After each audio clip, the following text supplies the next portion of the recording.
चल क्या रहा है भाई दुनिया में? एक वॉर खत्म नहीं होती कि दूसरी वॉर शुरू हो जाती है। क्या आपको पता है कि कल रात 12-13 को इसराइल ने ईरान पर इतने मैसिव लेवल पर बॉम्बिंग करी, 200 फाइटर जेट्स के साथ बॉम्बिंग किया, जिसमें ईरान की जो सबसे बड़ी न्यूक्लियर फैसिलिटी थी वो तक को तबाह कर दिया।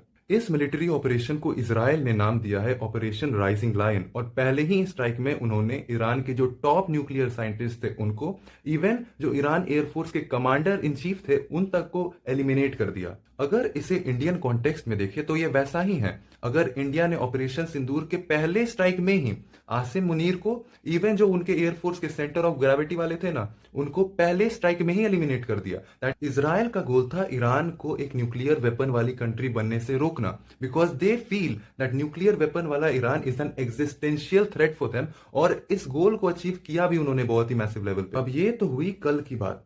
हम सब जानते थे कि ईरान शांत रहने वालों में से तो नहीं है। तो आज 13-14 की रात को इतने मैसिव लेवल पे ईरान ने इसराइल पे रिटेलिएशन किया है। मुझे नहीं याद लास्ट टाइम इतने मैसिव लेवल पे इसराइल पे कब अटैक हुआ था।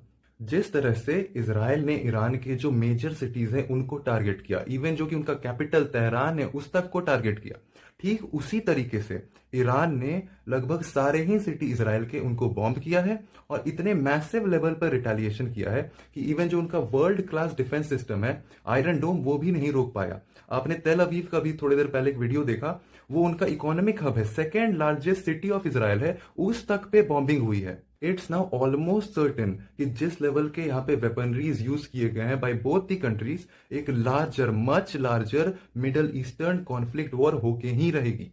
As Indians we should pray कि इन दोनों कंट्रीज के बीच की जो लड़ाई है वो जल्द से जल्द खत्म हो, because we enjoy good relationships with both of them are extremely important for our country.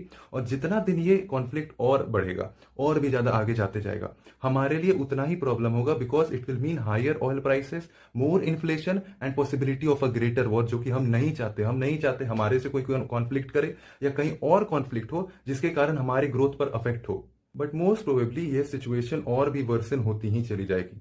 This is an evolving situation, तो यहाँ पे बहुत सारे मेजर डेवलपमेंट्स होंगे, जो भी मेजर अपडेट्स होंगे वो मैं आप तक लेकर आते रहूंगा। What are your opinions and thoughts on this situation? Please let me know in the comments.